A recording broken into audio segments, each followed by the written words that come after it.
Mesdames et messieurs, bienvenue dans votre interview. Pour ce numéro, j'ai un invité à ma côté. Je lui laisse l'occasion de se présenter. Bonjour, présentez à nous. D'abord, dans un premier temps, je remercie la télé Al-Nasr de nous avoir donné cette opportunité. Al-Nasr est une télévision qui a fait son parcours et qui jadis était à ses débuts, il logeait à la commune du 2e arrondissement.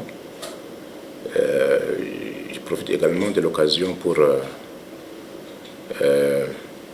remercier et féliciter, encourager le directeur Abakar Borgou qui n'a ménagé aucun effort pour que cette télé continue par exister et à faire des progrès.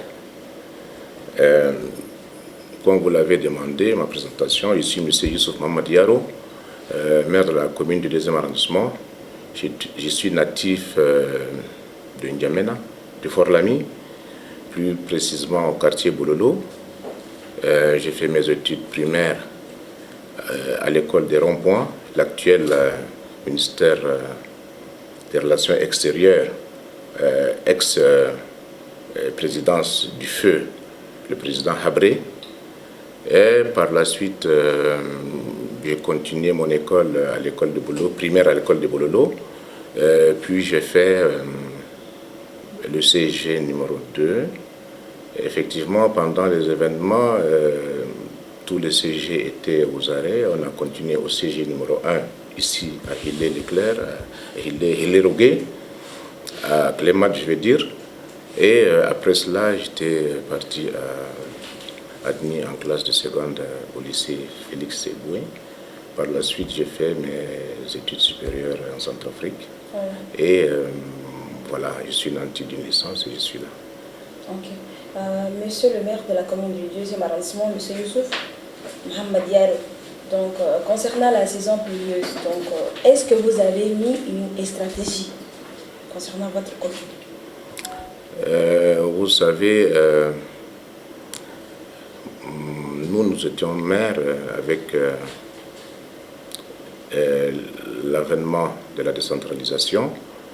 On était parmi les premiers cobayes qui ont mis les premiers jalons pour installer et faire fonctionner les communes.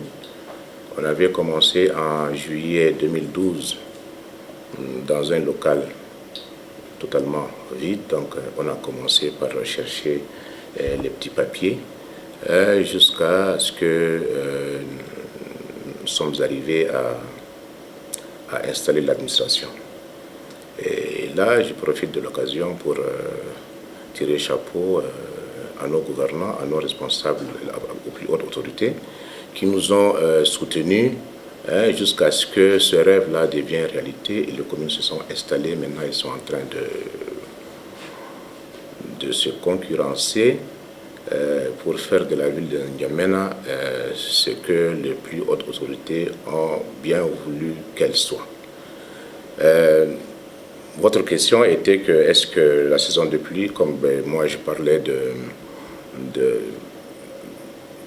pas de compétences, mais je parlais d'ancienneté. Donc depuis 2012, juillet 2012, nous avons pris l'arène de la commune des arrondissements. On a fait 2012, 2013, 2014, 2015, en juillet 2016. Un vent est venu nous ramasser. Comme l'administration est une continuité, on a été relevé. Donc, tous ces parcours-là, nous avons eu de l'expérience. Par la suite, un autre conseiller, mon frère, mon grand frère et ami, Feu, M. Fatih Douga, que nous regrettons tous, et que nous demandons à Dieu de lui réserver une place dans son paradis céleste. Et après son décès, par rapport à la Covid-19, vous savez, le choix a été porté à ma modeste personne par les conseillers municipaux et également par notre tutelle politique pour que je vienne une seconde fois, c'était en juillet 2020. que je suis revenu. Donc, si je fais tous ces cheminements en vous expliquant, c'est juste parce que nous avons eu de l'expérience par rapport à ces activités de la commune. Et même avant ça, nous sommes des acteurs d'assainissement, avant que je ne sois maire.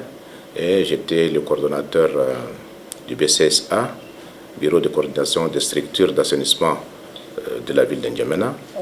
Et après cela, on a eu une coordination qui regroupe tous les comités d'assainissement du Tchad, d'où nous l'avons surnommé Constas.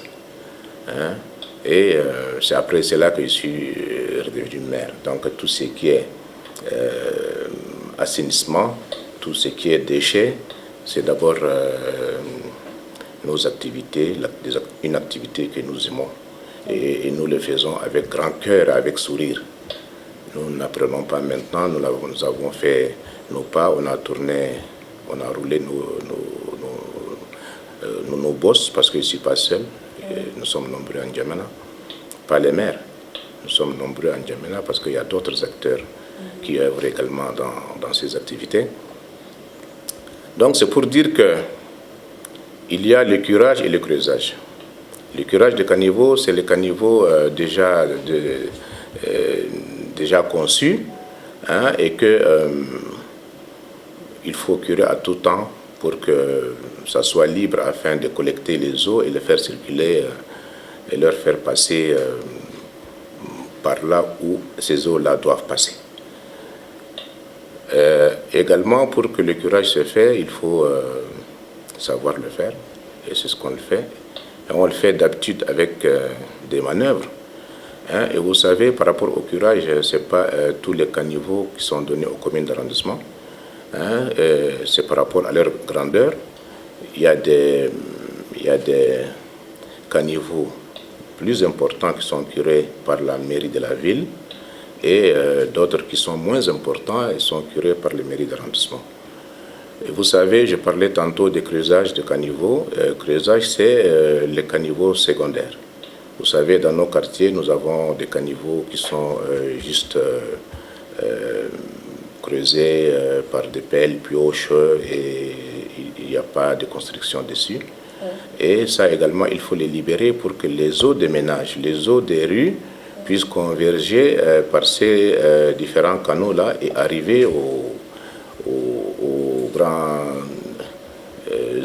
ouvrages, qui sont les caniveaux qui drainent les eaux soit vers le fleuve, soit vers le nord, parce que notre eau descend vers le nord.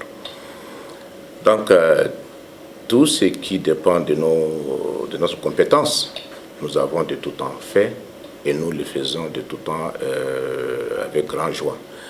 C'est vrai que ça ne se paye pas, nous avons des créances par rapport à ces activités, mais on ne peut jamais ne pas engager cette activité-là parce qu'on a des créances sur nous. Parce que quand on n'engage pas ces activités, quand on ne le fait pas, certainement qu'il y aura retenue des eaux dans le quartier et il y aura inondation. Donc nous sommes appelés à le faire et on le fait toujours et toujours. Même par rapport à cet hivernage-là, nous sommes en train de le faire. Ok. Monsieur le maire, donc, avez-vous des difficultés? Oui, vous savez, les questions se chevauchent.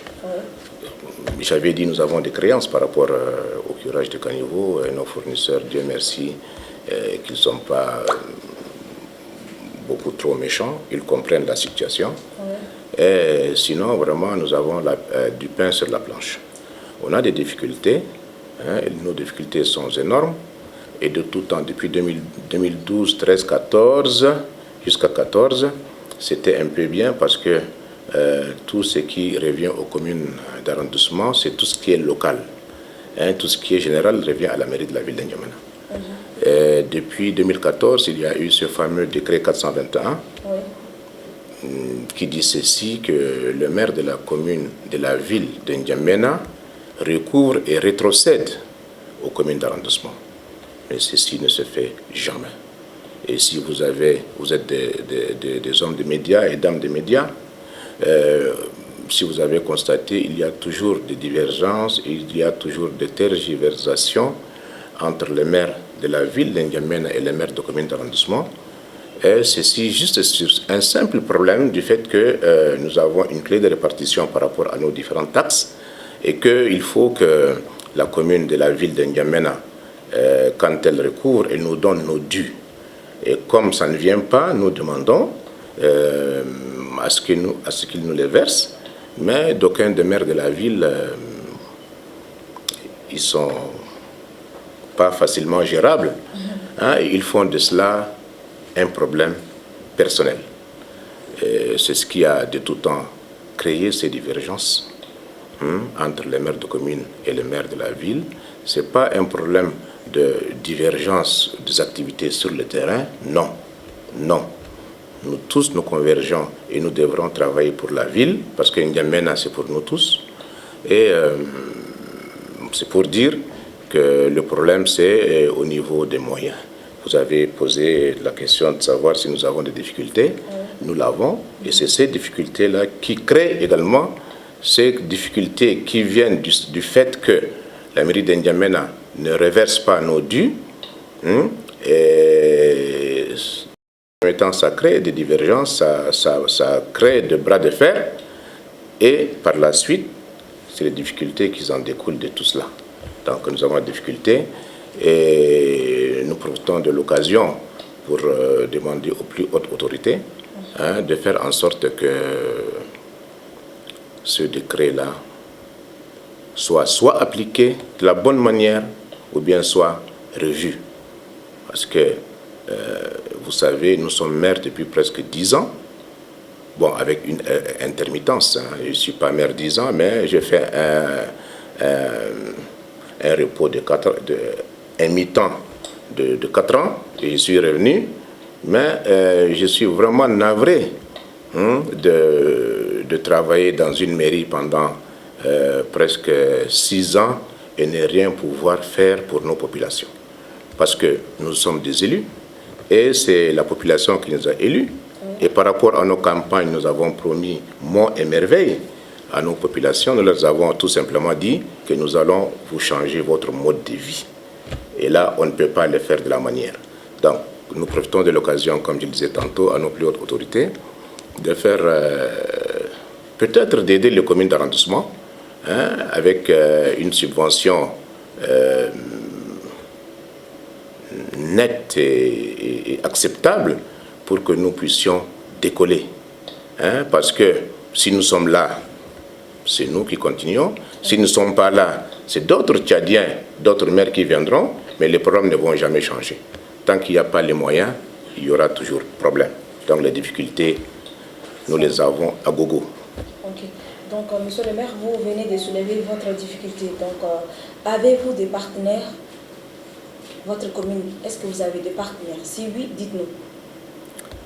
Bon, les partenaires, je pense pas, parce que, un exemple, nous avons pour notre plan de développement local, pour la confection de notre plan de développement local, nous avons écrit aux partenaires, et ces partenaires, je pense que l'AFD nous a répondu pour dire que non, ils sont depuis toujours, ils travaillent avec la mairie de la ville.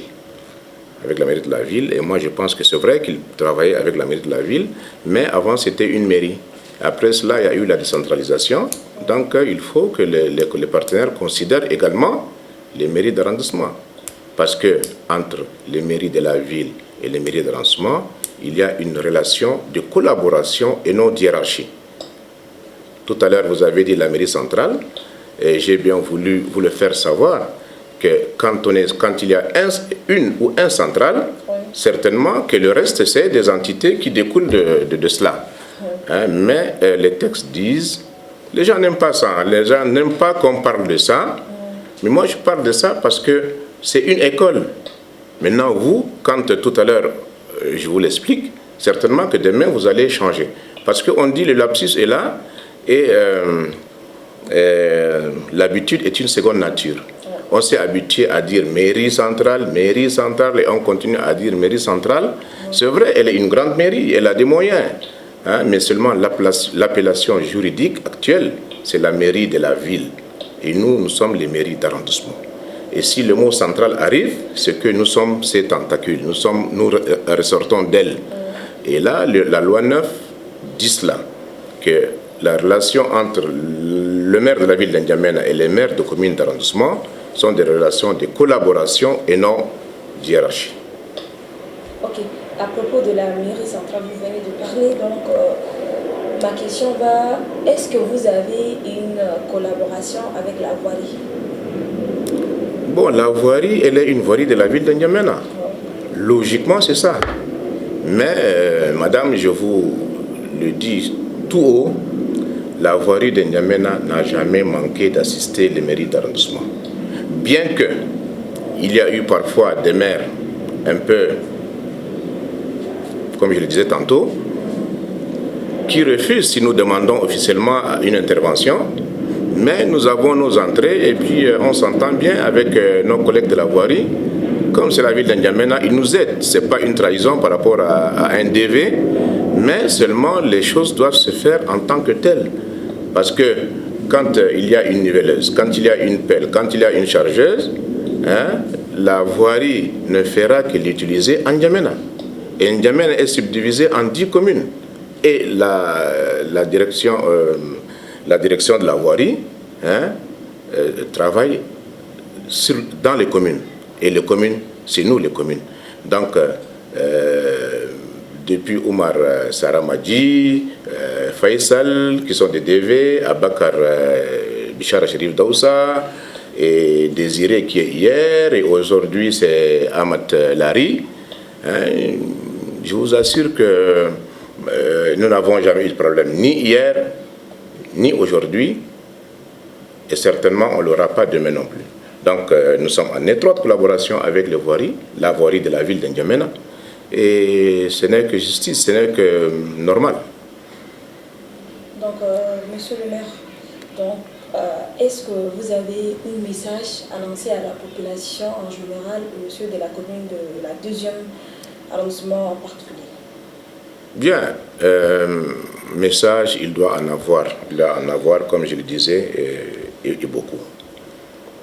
Vous savez, aujourd'hui, on dit les communes centrales, pas centrales par rapport à ces mairies de la ville, les communes qui sont au milieu, et il y a les communes périphériques. Quand je dis périphérique, je fais allusion au 10e, au 9e, au 8e, au 7e et au 1er arrondissement. Vous savez, il y a des choses qui pourront bien se faire au 1er. Que monsieur le maire du 1er m'en excuse. Il y a des choses qui pourront se faire au 9e. Ça peut passer. Au 7e, au 10e, au 8e. Mais il y a des choses que normalement ne doivent pas se passer au 2e, au 3e, au 4e, au 5e et au 6e. Parce que là, c'est le centre-ville et tout est construit. Il y a des infrastructures qui sont conçues pour tout. D'abord, dans un premier temps, nous avons les caniveaux. Les caniveaux qui sont juste construits ou réalisés pour l'écoulement des eaux de pluie. L'écoulement des eaux de pluie, mais pas pour les ménages. À notre grande surprise, on s'aperçoit que nos populations, nos chères populations que nous aimons tant, utilisent cela comme une bague à ordures. Dans un premier temps. De deux, ces populations branchent leur latrine sur ces caniveaux. Et vous savez, comme je le disais, périphérique ou non périphérique, il y a une concentration humaine. Il y a beaucoup d'habitants. Non seulement il y a beaucoup d'habitants, c'est un peu fermé. Et là, quand vous êtes dans un endroit un peu fermé et dans un autre endroit un peu aéré, il y a une différence. Donc c'est ce que j'ai dit, dans une commune périphérique ou dans une commune centrale, c'est différent. Donc ces latrines, ces caniveaux dans lesquels les latrines sont branchées, vous savez, hygiéniquement, ce n'est pas normal. Sanitairement, c'est un problème. Si vous observez, dans les communes que j'appelle périphériques, les gens dorment sans moustiquaires. Et il y a la santé plus que dans les communes centrales. N'est-ce pas? Donc, si vous êtes aperçu, il y a des maladies hydriques, des maladies comme le palu, qui a changé de face. Avant le palu, il vient, on le traite facilement avec de l'oseille, avec l'oignon, avec le piment, avec des trucs comme ça, ce que faisaient nos grands-parents. Par la suite, c'est arrivé qu'on le traite ou bien qu'on prévient de cela avec la nivaquine. Mais maintenant, c'est fort. C'est fort pourquoi? Parce que il y a des genres de palus qu'on ne peut jamais comprendre. Pourquoi? Parce que ces moustiques-là absorbent ces eaux usées, ces eaux provenant de latrines, et qui donnent d'autres substances à l'anophèle. L'anophèle, c'est l'insecte, la moustique qui transmet le palu. Donc, si elle le prend autrement, elle prend autre chose pour ajouter à ce qu'on connaissait avant le palu et pour injecter la personne.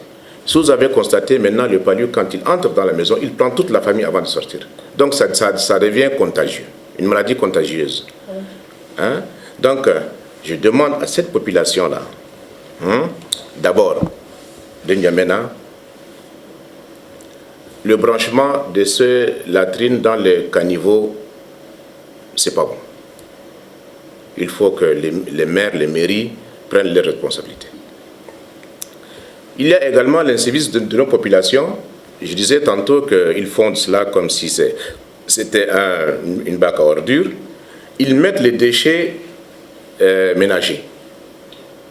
Donc les déchets, ils les mettent, c'est comme si c'est une bague où il faut mettre la poubelle. Et là, je passais avec quelqu'un, je dis, mais chez vous, là, votre canal, là, les gens mettent des déchets dessus et c'est pas normal. Il me dit non, même. Et à l'instant précis, on a vu excusez-moi le terme parce que je vais le dire, mais c'est pas bon. On a vu une femme qui est venue déverser et repartir. Il dit, voilà, regarde, est-ce que ça c'est normal? C'est pas normal. Donc nous demandons à nos populations de se chercher une bague à ordures à côté de la maison, 10 mètres, et nous demandons à la mairie d'enlever, aux mairies d'enlever. Parce qu'on ne peut en aucun cas dire que ces populations-là doivent garder ces déchets-là chez elles. Pourquoi? Parce qu'on ne peut pas garder le déchet. Donc, pour moi, quand les gens jettent les déchets dehors, je trouve que c'est normal. Parce qu'on ne peut pas dormir sur le déchet. On balaye la cour tout le matin, tous les matins. Et également, on balaye les chambres et autres. Mais on ne peut pas mettre ça dans la maison, on enlève. Et quand on enlève, s'il vous plaît, mettez ça quelque part pour que les mairies viennent chercher. Ça, c'est un. De deux, c'est long. De deux, il y a la diversité des animaux. Nous sommes à une ère très très importante, très très avancée. Si nous avons vu les autres pays, les gens sont conscients et les animaux, on ne peut pas faire l'élevage des animaux en pleine ville. Et là également, les animaux, il faut que leur place c'est en dehors de la ville. Il y a également l'obstruction de la voie publique. Vous savez, il y a un mode de vie qui est venu et qui nous a vraiment mis mal à l'aise. C'est que par le passé, les vendeurs ou bien la vente de tout se fait au marché. Au marché ou quelque part dans un endroit très très conçu ou bien isolé pour faire cette activité. Maintenant, tout le monde s'installe sur la route. Les restaurants des uns et des autres, c'est sur la route.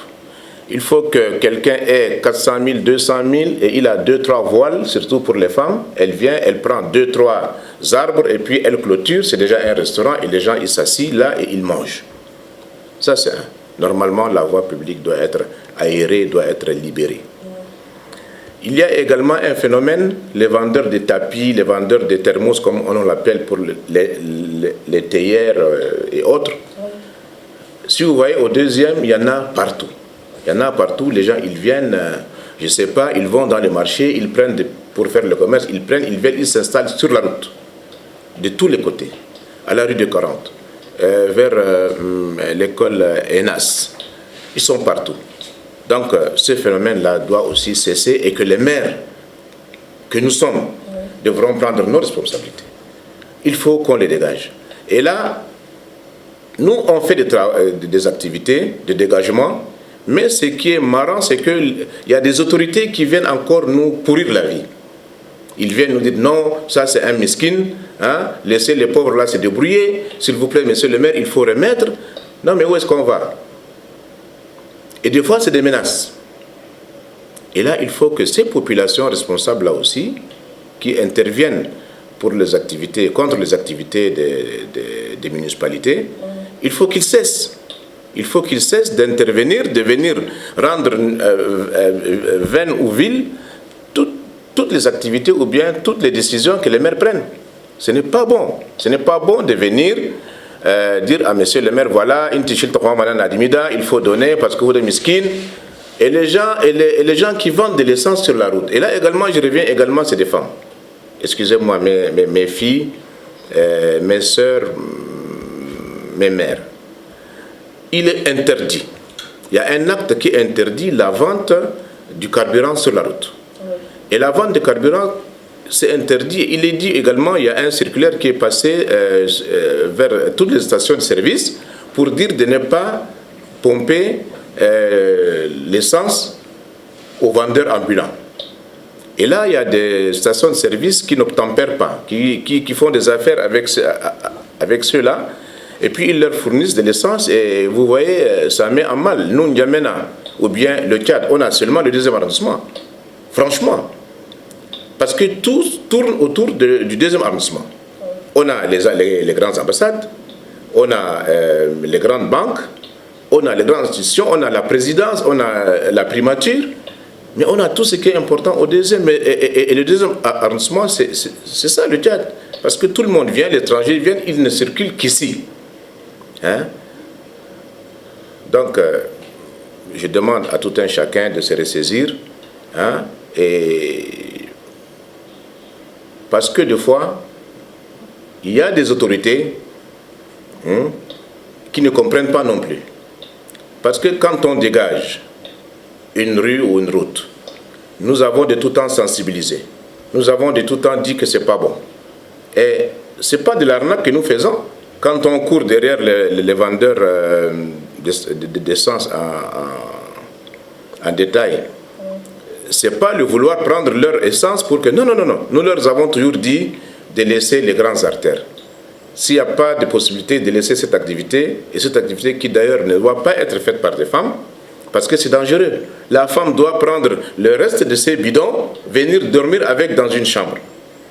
Et vous voyez, il y a les risques. Des fois, les gens dorment avec le groupe électrogène et ça fait quand il y a,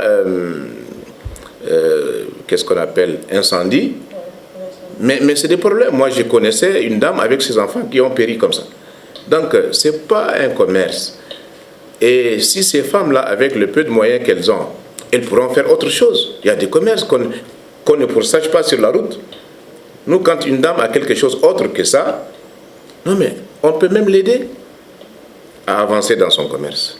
Il y a également, dans les grandes artères, les mendiants. Ces mendiants ont des familles. Parce qu'un mendiant, tu viens, tu dis que bon, je vais te donner quelque chose et j'ai 10 000 francs. Il a une poche quand il ouvre pour enlever l'argent, pour te faire la monnaie, mais tu vas t'étonner. Ce n'est pas un mendiant et ce n'est pas un pauvre, mais c'est un commerçant. Hein? Il fait des recettes journalières comme ça pour aller se faire des choses. Et là, il y a trop de choses qui dérange et que les maires que nous sommes devront prendre nos responsabilités. Aussi, je profite de l'occasion pour parler de la circulation routière. La circulation routière. Nous, en N'Djamena, on a une manière qu'on doit cesser. C'est-à-dire, céder le passage n'est pas avoir peur d'une personne. Et j'ai l'impression que quand tu demandes le passage, l'autre, il crispe le visage. C'est comme si, s'il te laisse le passage, il a peur de toi. Et personne ne se retient quand tu es déjà engagé pour prendre la route. Les gens qui doivent se stopper pour que tu passes, mais les gens viennent jusqu'à... Bon, c'est-à-dire qu'ils te débordent comme ça pour aller. Au lieu de prendre seulement une seconde pour que toi tu libères, parce que quand toi tu bouges, la circulation va être encore fluide. Donc il faut céder le passage. Il faut avoir l'habitude d'être le régulateur de la circulation soi-même en tant que population. Il ne faut pas dire que non, Houda, si je m'arrête là, il se croit qui? Parce qu'il a une belle voiture, je ne lui laisse pas le passage. Mais non, mais non. Moi, j'ai vu dans des pays où les piétons, quand ils font un signe, le véhicule s'arrête pour que le piéton traverse. Même au Nigeria ici.